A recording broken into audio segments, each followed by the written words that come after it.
the committee staff that put that together worked tirelessly on it. And of course, Congressman Levin staffer Jonathan Gilbert, who is also on. And the amount of time that went into this report over the last year and all the information and reports that came before it. The reason this is so important is because the House of Representatives have put out a roadmap of what real action on climate change looks like. And in addition to that, you know, they really mapped out Alaska and said why there's no solution on climate change without really addressing what is happening in Alaska.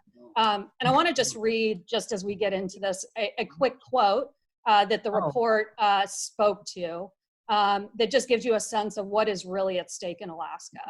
So the climate benefits of land conservation are illustrated by Alaska, home to a large portion of America's public lands.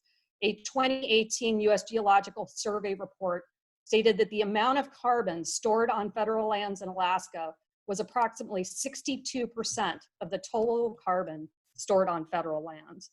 And this is why the report outlined many solutions that are part of why Alaska needs to be protected, including highlighting the Arctic National Wildlife Refuge, the Tongass National Forest, the Arctic Ocean, among others. So a little bit about Congressman Levin. This is his first term in Congress. Very excited that he got elected. He represents areas of Southern California that you probably are aware of, and he can tell you way more, but the southern edge of Orange County and then northern San Diego, where, you know, they're facing lots of issues of oil drilling. But, you know, Congressman Levin has a long history working on environmental issues, especially working to really bring us into a new century with clean energy. And he sits on the House Natural Resources Committee, where him along with his staff really prioritized the Arctic National Wildlife Refuge, made clear that, you know, drilling can never happen in this really special place. So with that, I will turn it over to one of my favorite congressmen, Congressman Levin. Well, thank you so much, Leah. It is great to be with you. Thank you, Chris, as well. Grateful to the entire Alaska Wilderness League for all of your fine work. It is really, really fun to get to work with Leah and the team, knowing that Leah is not only an Orange County native, but also a member of a wonderful political family who were Democrats in Orange County long before that was a cool thing to do. And so I thank you and obviously your mom, who I think made more phone calls than just about anybody for us to our constituents or to our voters out here. We're super grateful. I also wanted to just take a minute and thank Jonathan Gilbert from my personal staff who's on this call. Just did a remarkable job. Everybody involved with the Select Committee report really went above and beyond. And I hope for those on this Zoom, if you haven't done so, please take the opportunity to go to climatecrisis.house.gov and at least read the summary. It's about a 538-page report. So if you really feel like spending some of your day reading the details, I think it's worthwhile. But it's an amazing document, and it reflected 18 months of effort from a whole variety of members and committees of jurisdiction. When you think about the climate crisis, it really is an issue that encompasses so many different areas where it requires 5 or 6 committees of jurisdiction to be actively involved. Of course, energy and commerce has huge jurisdiction. Natural resources that I sit on is extremely important in terms of all of our public lands and all the rest. And along with science, space, and technology, ways and means from a tax perspective, and others as well. My district is one that you may have visited. If you haven't, I hope you come and visit once COVID is over, of course, or maybe even before if it's a little bit safer than it is now. But we have the beautiful Pacific Ocean in all the way from Dana Point, if you know where Dana Point Harbor is in South Orange County, all the way down to Del Mar. And UCSD and the Scripps Institution of Oceanography as well. As that's kind of the southernmost part of the district. And so it's a beautiful coastal district, 52 miles of beaches and coastline. We don't want to see drill rigs off our coast, just like we don't want to see any more destruction of our beautiful natural places all throughout the United States of America, and that would certainly include in Alaska. This administration would drill wherever they could possibly drill. I think there's nothing off limits for them. They have demonstrated a capacity to try to use this pandemic for political gain, and specifically to line the pockets of a handful of big polluters. And it's no wonder why that is. The oil and coal interests have donated hundreds of millions of dollars to politicians. One of my colleagues likes to say they could have invested in research, but instead they invested in politicians. Since the Citizens United decision, over $300 million invested by the fossil fuel companies in federal elections. In addition to that, they invest $80 to $100 million a year in lobbying. Now, I don't know how much the Alaska Wilderness League spends, but I'm guessing it's slightly less than $80 to $100 million a year. If you add up all of the people fighting for conservation, fighting for our environment, fighting for habitat protection, fighting for clean energy, it is unfortunately still a drop in the bucket compared to what the oil and the coal lobbyists are spending and are also donating, whether it be through direct contributions or dark money. And so that means we have our work cut out for us. I thought what I would do is go through a little bit about the big and bold and comprehensive plans in the Select Committee report. Again, I encourage you to read, and importantly, read all the way to the end if you care about Alaska, because a lot of the good stuff that directly relates to Alaska is towards the back of the report. In fact, a lot of our stuff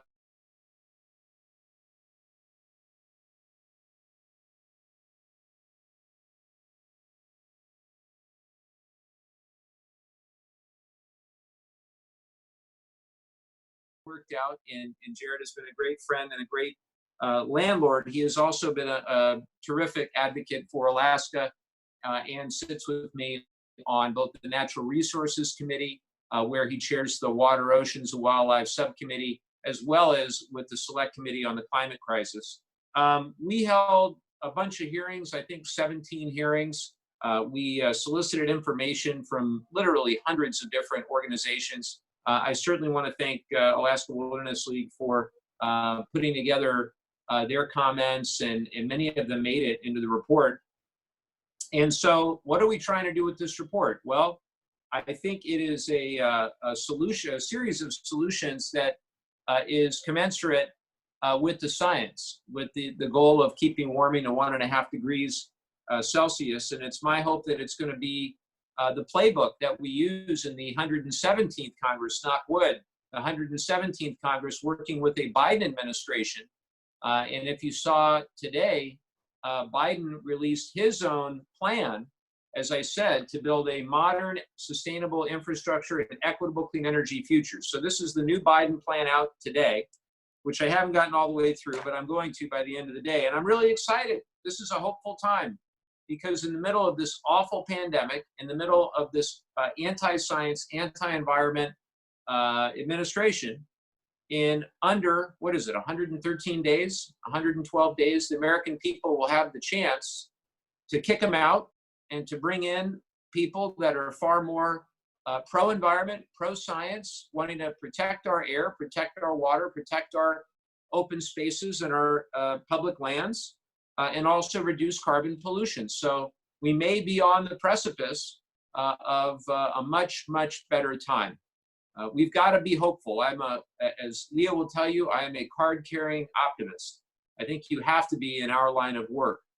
You also have in the speaker, in Nancy Pelosi, when asked, and I traveled to Madrid with Speaker Pelosi for the 25th COP in Madrid for the UN Climate Conference, where when asked, what is the one thing that you would still like to do during your time as a legislator? Remember, Speaker Pelosi, one of the most effective legislators in recent political history, But what is the one thing that you have not been able to accomplish that you want to accomplish? And she points to climate change and environmental protection as being that thing. So we're going to work with her, and we're going to make it happen in the 117th Congress. I wanted to also just mention the report itself. It's built around 12 pillars, each of which includes more specific building blocks with explicit recommendations. The building blocks call out specific bills or policy ideas that have not yet been introduced in the form of legislation. Each building block then concludes with an explanation that describes the policy the report recommends. A few high-level pillars. One, infrastructure to build a just, equitable, and resilient clean energy economy, including net zero emissions from power generation by 2040 and net zero emissions from the economy, all of the economy, no later than 2050. Transforming the U.S. industry to establish expertise in manufacturing clean energy technologies, deploying cleaner zero-emission technologies and essential materials, establishing the United States as a global leader, spurring a new generation of manufacturing jobs in the process. And specifically with Alaska, as mentioned, there are a lot of recommendations. Many of them came word for word from your organization, so I'm very grateful for that. Chair Castor ensured that not only did she listen to the individual members, but also looked at what we're doing in the Natural Resources Committee and really used that, the work of the Natural Resources Committee, as a way to inform the Select Committee report. So a few things. Calling for Congress to protect and conserve mature and old growth forests like the Tongass National Forest, highlighting the fact that the Tongass is the largest national forest and the largest intact temperate rainforest in the world, storing more than 650 million tons of carbon, about 8% of all carbon stored in U.S. national forests. And also codifying the roadless rule, which would be done by the Roadless Area Conservation Act, which that's a bill that I've co-sponsored. Our second is relating to offshore oil and gas leasing in Alaska. And anybody in the coastal areas know that offshore drilling has unbelievable negative consequences, but also is a key priority of this administration. In fact, I expect that whether they win or lose in November, a few weeks after the election, I fully expect David Bernhardt and all the other people that he's empowered at the Interior Department to release a plan around drilling, and we're just going to have to stop them. I mean, it's as simple as that. We've just got to make sure they don't succeed. I asked Secretary Bernhardt in the last in-person meeting that I had with him. I think he decided not to have any more in-person meetings with me. But he came into my office. He thought, well, maybe we're meeting with this freshman and, you know, we can push him around or whatever. But it was not exactly that way. And one of the things I said to him is, what confidence can I have? Can I go back to my district with any sort of certainty that you won't drill in California, that you won't come after our precious coastline, much less what they want to do in the Arctic? And he said, well, I will follow the law. That's all he would commit. He would follow the law. Of course, their interpretation of the law is that they want to drill, they can drill. They can do whatever they want to do. That's how they see their role. I think we know that. Another thing,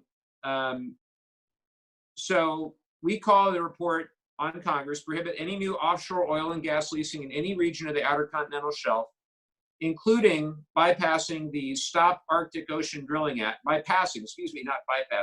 the Stop Arctic Ocean Drilling Act, which would prohibit the Department of Interior from issuing or renewing a lease or any other authorization for the exploration, development, or production of oil, natural gas, or any other mineral in the Arctic Ocean. And I'm a proud co-sponsor of that as well. And then lastly, protect wild and special places from drilling and mining, including the Arctic National Wildlife Refuge. That's in the report as well. And we fought hard in Natural Resources to advance the Arctic Cultural and Coastal Plain Protection Act that would repeal the provision in the Trump tax scam that mandated oil and gas lease sales on the coastal plain of ANWR. We know the impacts that these sales will have on Native communities and the climate impact that they'll have as well. So we, of course, recommend in the report that Congress pass legislation banning all oil extraction from the Arctic. Next steps, the select committee's report is going to have to now basically go through the committees of jurisdiction. So the good news is that there are some that thought it was too aggressive, some that thought it wasn't aggressive enough. That probably means it was in the right spot, that we probably did about what we should have done. Vox, you might have seen the website Vox, they called it, and I quote, "the most detailed and well thought out plan for addressing climate change that has ever been a part of US politics, an extraordinary synthesis of expertise from social and scientific fields written by people deeply familiar with government, the levers of power and existing policy." That's pretty incredible. That's high praise. So our next step, turn the recommendations into legislation that don't already have bills, work with the standing committees to advance legislation in their respective jurisdictions. The recommendations related to Alaska already have legislation, so they have a head start. And all of you working with the Alaska Wilderness League are the reason that you've got legislation that's already up and ready to go. In order to get a lot of this done, though, we have to be honest with ourselves. We're going to need a new administration. This administration, most anti-science, anti-environment, I would say, in modern history. It's not that they want to undermine the Clean Air Act, Clean Water Act. They just want to destroy it. They don't want a Clean Air Act or a Clean Water Act. They don't want an Endangered Species Act. They don't want NEPA. They're trying to do everything they can to undermine NEPA. I was seeing that earlier today. Pretty much everything that I worked for 2 decades as an environmental attorney to try to do, that we've led on, particularly in California and other areas, this administration has opposed. So we can't survive another 4 years of this. We can't survive another 4 years of the anti-science, anti-environment agenda.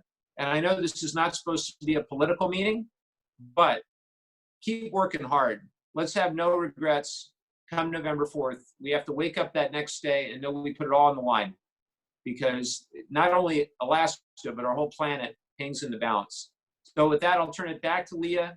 Thank you, thank you, thank you. Happy to answer any specific questions you may have about the report or about my work in Congress. Thanks so much, Mike. I'm actually going to turn over to Chris because we have quite a few questions folks had. Great. And if there isn't time to answer all of them, I know we'll make sure to follow up with Jonathan directly. And I know anyone that wants to connect with your office, you all are very open to that. Absolutely. But I'll turn it over to Chris to get at some of the questions that folks had. Thanks, Leah, and thanks so much for that overview. I think we were able to collect a few questions leading up to this because folks were excited to join. And one that wanted to get addressed was, how is the Climate Committee briefing candidates for the House, Senate, and the presidency? Well, the Select Committee itself is not engaged in that work. That is more of a, an official activity of the House. But there are a number of organizations such as yours and many others, you know who they are, that do take that time to brief candidates. And if anybody is interested in those resources, I'd be happy to connect the dots offline. I'm sure Leah knows all of them as well. But there are a lot of groups out there that want to see pro-environment, pro-science candidates become elected officials. And we need a lot more champions in the Congress right now. And then we had some other come through in a more sort of a logistical nature. People are curious, just from a day-to-day basis, how are you seeing the best ways to sort of address climate change on a day-to-day basis in people's homes and day-to-day lives? Well, obviously, I think we all need to be mindful of our personal greenhouse gas footprint, and to the extent we can make decisions to conserve or to be more energy efficient, that's fantastic. Everything from the appliances we choose, to the cars we drive, to the amount of miles we drive, to the decisions whether we put solar on the roof and whether we buy into, to the extent available, clean energy plans from our utilities or community choice aggregators, to the type of businesses that we frequent, and all the rest. I think most of it is just common sense. But I think we each have a collective responsibility to protect our planet, protect our open spaces. That's why I was so grateful to see the Land and Water Conservation Fund, the permanent funding for that. Actually quite surprised I think I mentioned before we got on the main group here, the Trump administration in 2017, 18, and 19 had proposed cutting the Land and Water Conservation Fund by 97%. So Donald Trump is not exactly a Roosevelt Republican when it comes to our national parks. And then, seemingly the political stars aligned. Cory Gardner and Steve Daines, Colorado, Montana, very, very tough races. Obviously, you've got Rocky Mountain, you've got Yellowstone, just as you've got Denali in Alaska. These are some of our most treasured places in the United States. And I've had the great honor to get to go to Denali and to see how amazing it is. And just the same, get to go to many of our national parks, trying to make sure that my kids and their kids can also visit the way I did when I was a kid. And, if it were up to Trump, he'd probably try to develop and put hotels up next to the oil rigs on a lot of these areas. One of the things that we did in the select committee report is I have a bill that would end non-competitive leasing on public lands. And that's a big deal because, those areas where you allow non-competitive leaseholders to just sit on the land, you're not preserving and protecting wildlife, you're not advancing conservation. So there's a lot of things that we want to do collectively, but then obviously we each have our individual footprint to be aware of. And that's why one of the things I did is introduce the Zebac, Zero Emission Vehicle Act, which basically says over the next 15, 20 years, we need to transition where all new cars that are sold are zero emission cars. Of course, we have to generate clean electricity. If we're going to do electric cars, it needs to come from clean sources. And we also have to continue to work on ways to build more sustainable zero emission cars, more recyclability and more efficient. We're going to do all that. We're going to get it done, and we're going to have more options. And then, of course, the best of all is to drive less. Well, I really appreciate it. I think we had a time end at 5 for you. So I appreciate you taking some time out to answer a few questions. Yeah. There's definitely been a couple others that have come through, so we'll make sure that folks have an opportunity to get connected to your office in case there's some additional things that want to be addressed. But aside from that, we really appreciate you coming on and taking some time. And this was a momentous occasion for us, so we really appreciate you sharing it with us. Well, I'm very grateful, and just stay hopeful, stay optimistic. This is an amazing planet. We've got to protect it. Hopefully one of these days we'll do Codels again, and I'll get to go back to Alaska on a Codel. That'll be a great day. I got to go a number of years ago, and my wife and I absolutely loved it, and I can't wait to go back. And thank you all for your activism, for your engagement. Never more important than right now. And let's just keep charging along and do the best that we can to make sure this beautiful planet stays that way. Thank you, Mike, for all your incredible leadership in this space. Couldn't do it without you in Congress, so thank you. Thank you, Leah. Thank you, everyone. Have a great rest of your day. Take care.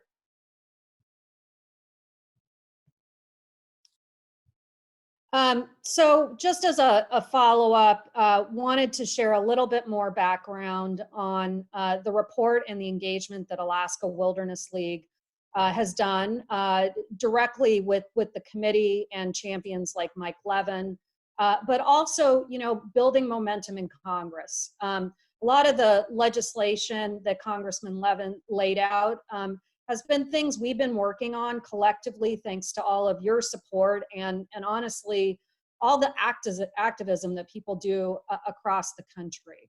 The fact that the Arctic Refuge was laid out as one of the most important places in the country, an area that is too special to drill, came from years of pushing back against what we saw Senator Murkowski and others in the Alaska delegation by allowing for lease sales to happen in the Arctic National Wildlife Refuge.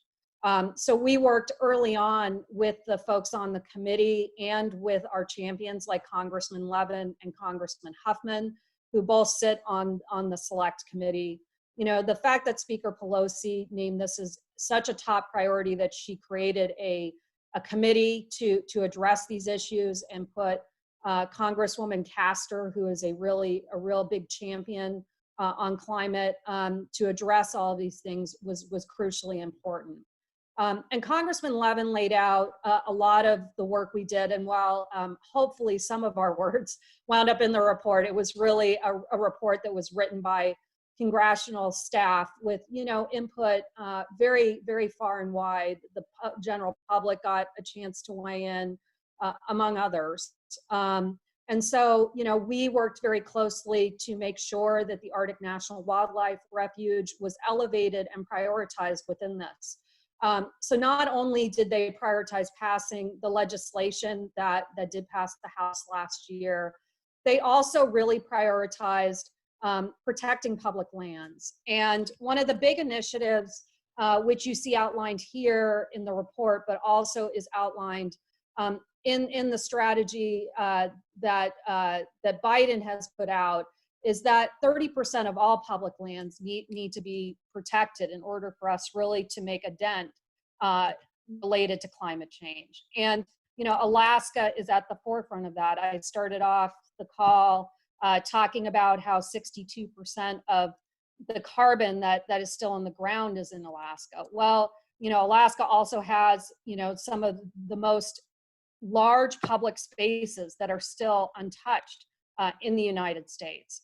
And so one of the recommendations that Congressman Levin didn't mention was that we should also see the Arctic National Wildlife Refuge designated as wilderness if we're truly going to protect this place. And so the work that went into this report was a long time coming, but we also wanted to make sure we elevated the report as well. And so we worked really hard in conjunction with the committee to elevate the work that the members did. And we still are trying to make sure that it gets covered and noticed, and that there is real action in these committees to take these proposals and make them a reality. And so with that, I'm going to turn it over to my colleague, Adam Colton, to talk a little bit more about some of the other work we are working on related to how we are really going to solve the climate crisis, because Alaska is really the place where we need to dig in and do work. Thanks, Leah. It's great to see some familiar faces and good friends of Alaska Wilderness League on. I see good friend Bill Meadows, former president of the Wilderness Society, member of our Leadership Council on. Hey, Bill. I see Jim Wagenfeld on the Leadership Council, many other close friends, and I know a lot of folks are going to be watching this afterwards by video. You know, we wish we could be gathered in person in lots of ways, right? And this is a new thing to get used to, these kind of virtual gatherings. But I am grateful for the fact that we have a chance to come together in venues like this, where many of you we wouldn't be seeing in person. I mean, whether back in DC or in Alaska, we're far flung and spread out. One thing that's been kind of struck me as we've been having this conversation, I hope it's coming through for all of you, is there's a lot of reason to be hopeful, even during the pandemic, even during what is a difficult and hard time for our country.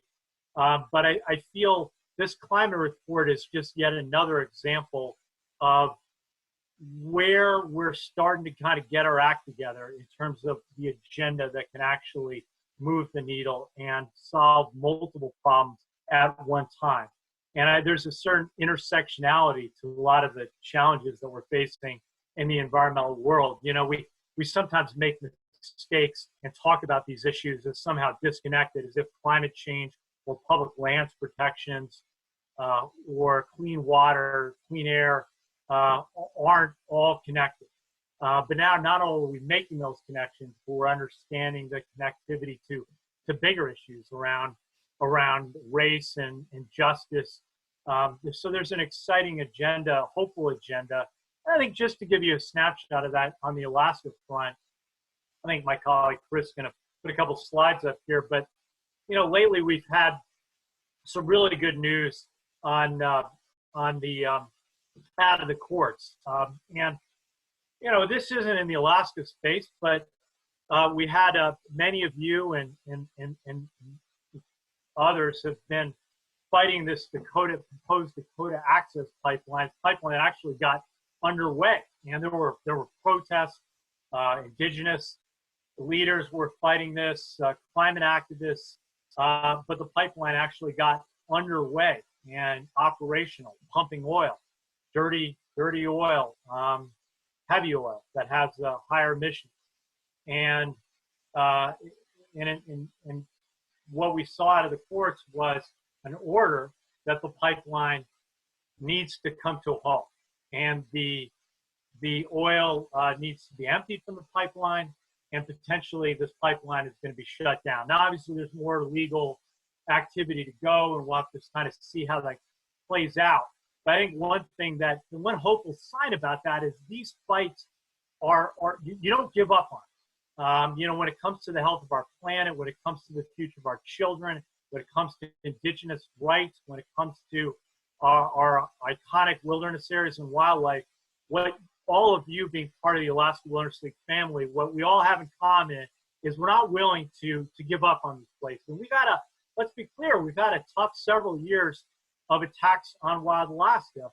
But even as the Trump administration has sought to advance oil, drilling, and mining, and a lot of these cherished landscapes, we're starting to see a series of wins in the courts that are putting us in a position where we can restore either executive or administrative protection.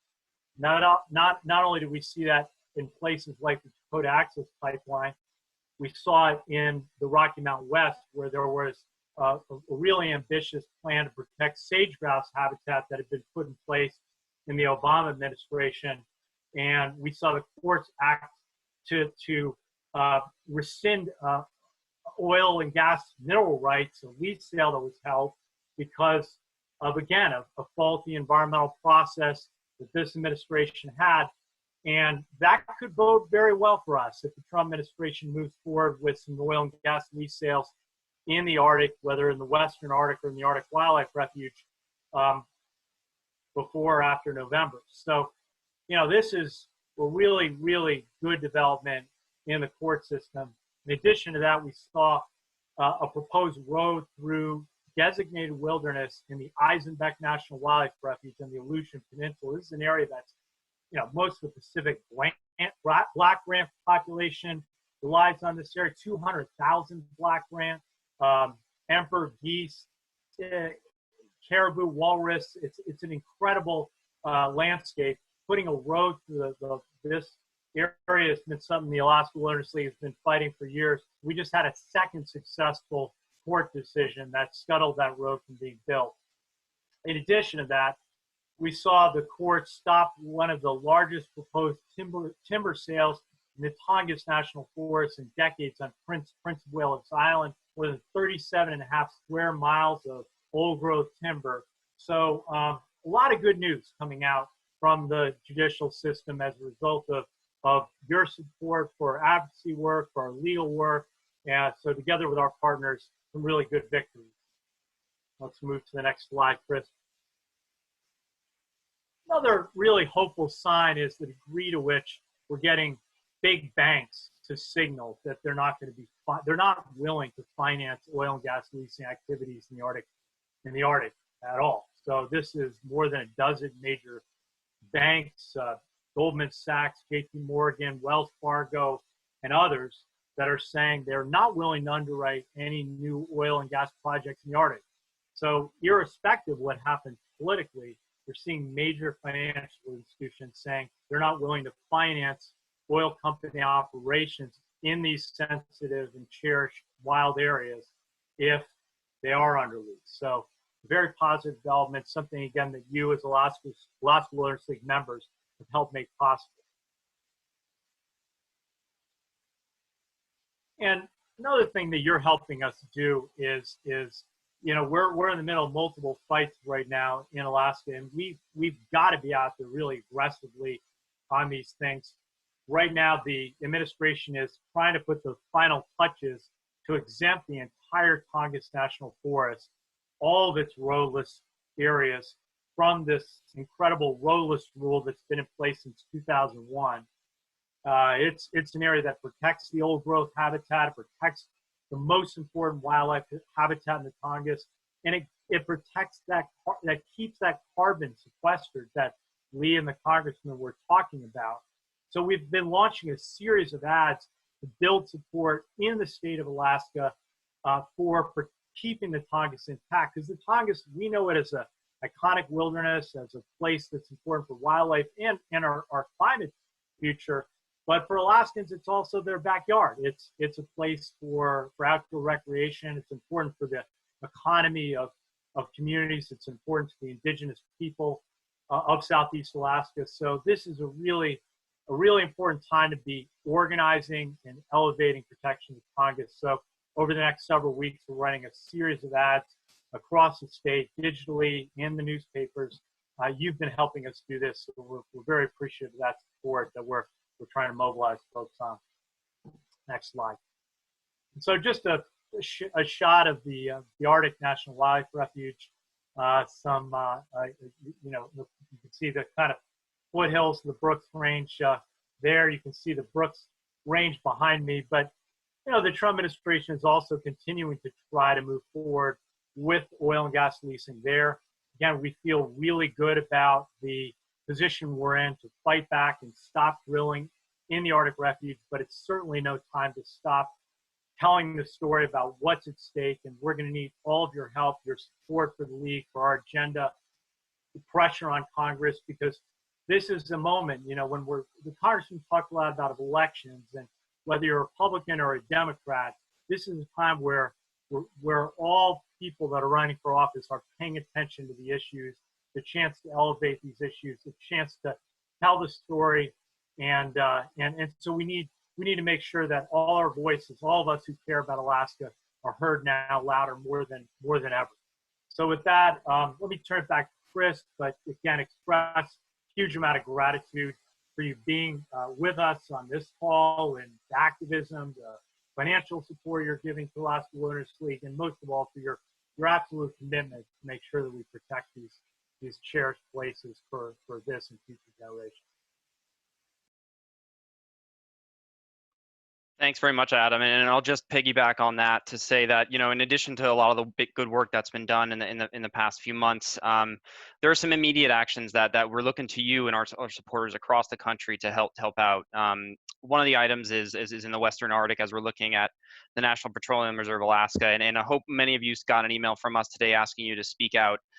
Encourage you to visit alaskawild.org/CP to speak out to ConocoPhillips, tell them not to bid on any new leases in protected areas of this region that is crucial to wildlife, including walruses that would be led to stampede due to seismic testing, as well as the cultures that rely on these regions and have done so for generations. But also encourage you to find more information. I'm hoping you were able to find us somehow and you've subscribed to our email list, but do encourage you to check out our Grassroots Toolkit. That'll give you some tools and resources to help advocate on our issues, as well as stay up to date on our social channels, Facebook, Instagram, Twitter.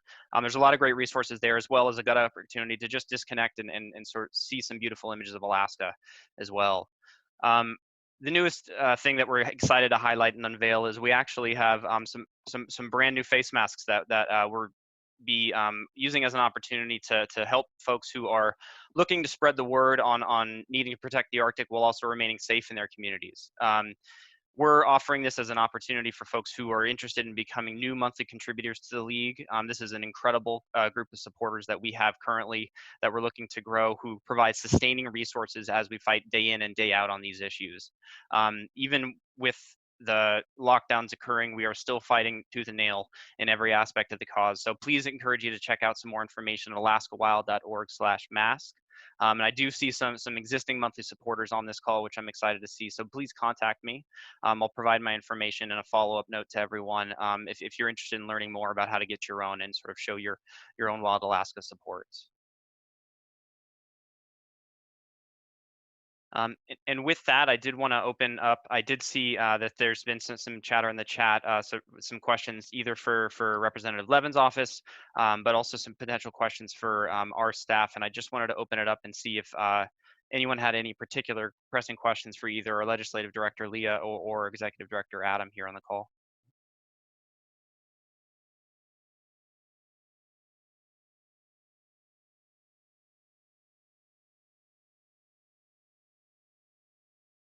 I do know that one thing that has come up that was in a separate thread is just, and I'll sort of address this first to Adam, and then maybe Leah can piggyback.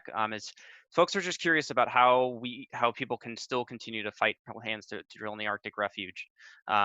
You know, it's been a challenging time with everything being closed off, and people are still looking for ways to take action, to contribute and get engaged.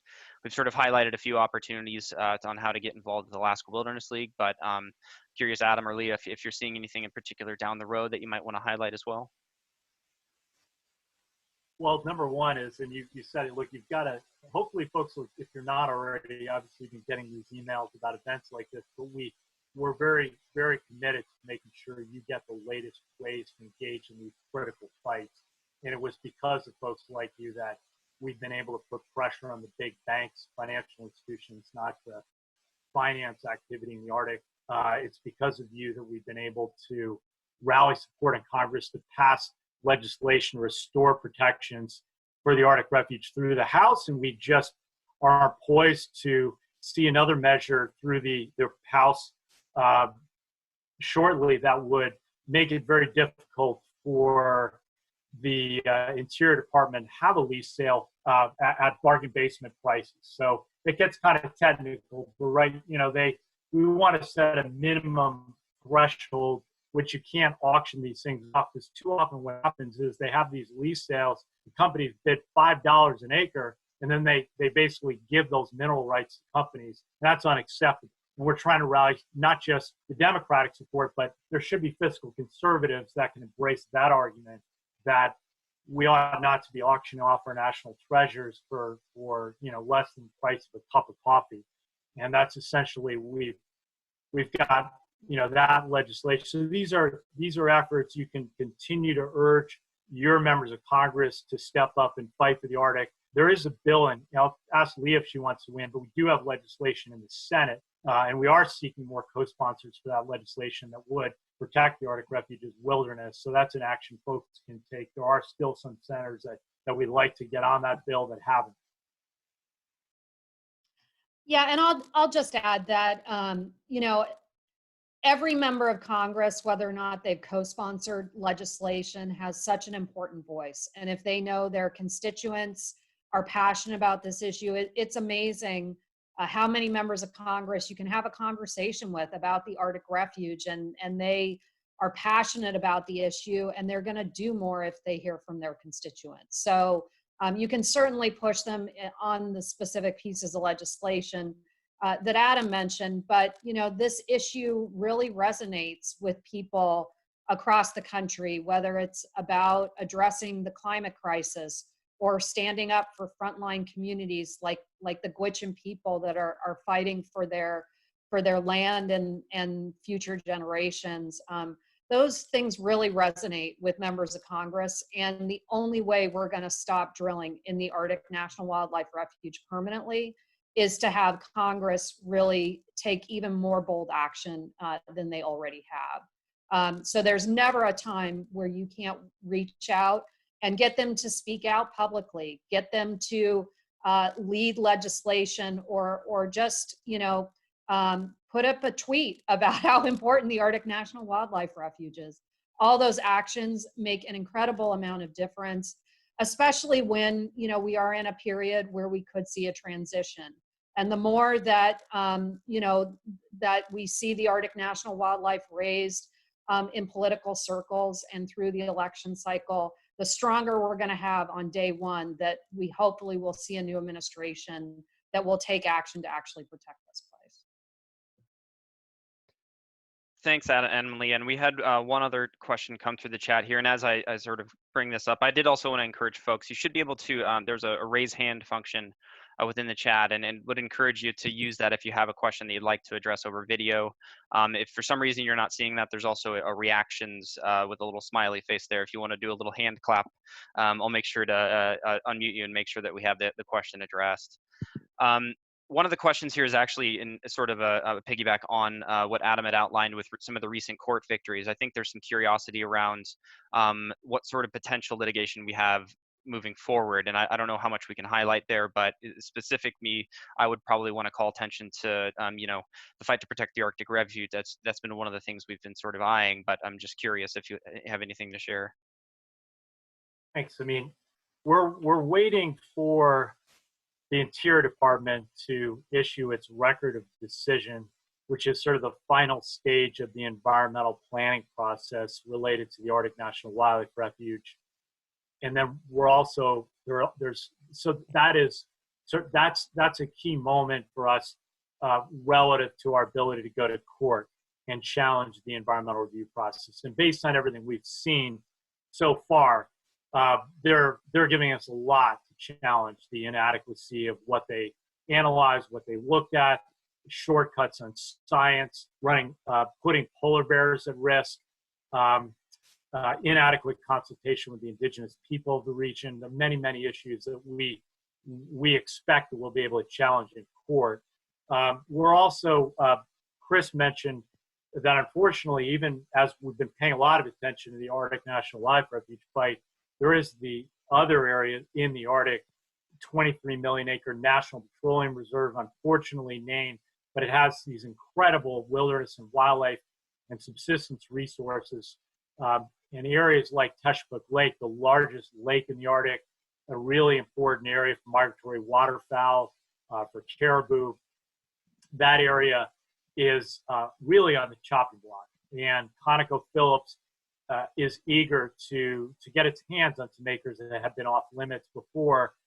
So there's a different process involved for the Western Arctic, and our lawyers are now looking very closely at our ability to get into court to challenge the final environmental impact statement, not yet a record decision, the final EIS on the National Petroleum Reserve, this new management plan that undoes protection for millions of acres in the Western Arctic. So that is another area that we expect to be looking very closely at our legal options on as well. And of course, there are other issues. Their administration is getting close to finalizing the environmental process, as I mentioned, on the Tongass for a roadless exemption and to advance the Pebble Mine threatening Bristol Bay. So these are other areas that we may be with our other conservation colleagues in court in the coming weeks.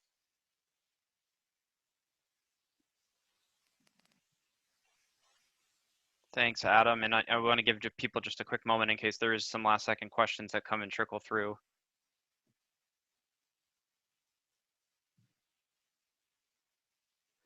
But as we're waiting for that, I can actually potentially bring up one that we got in advance that I think would apply for Representative Levin as well as some of the staff. But I think there was some curiosity as to what different faith-based organizations could do or faith-based groups might be able to do to help key into some of these efforts to protect the Arctic Refuge or to help sort of combat climate change. I don't know if you have any thoughts in that regard as well. Adam, you want to take that? Well, I think that it raises a great point that all of us have bigger spheres of influence than I'm thrilled that many of you are Alaska Wilderness League members, supporters, activists, part of the Alaska Wilderness League family. Many of you are also members of churches or synagogues or mosques or other faith traditions, and you have the ability through those venues to get your congregation engaged. And most faith traditions have taken strong positions on climate change.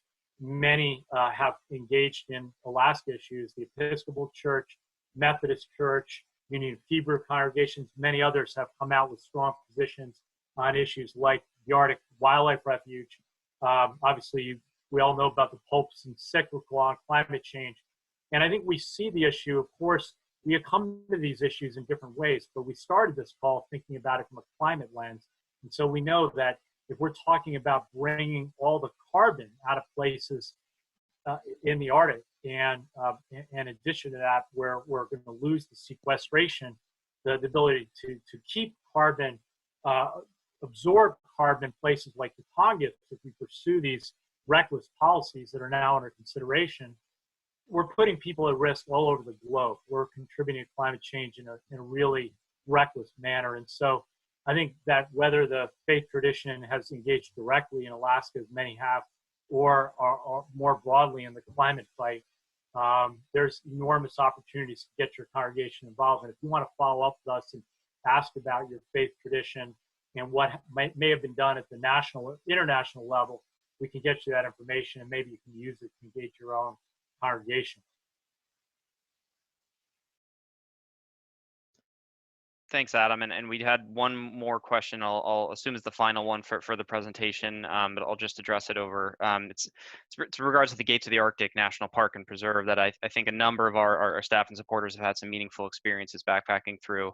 And there's a question about what the status is of the Ambler Mining Road that's proposed through that.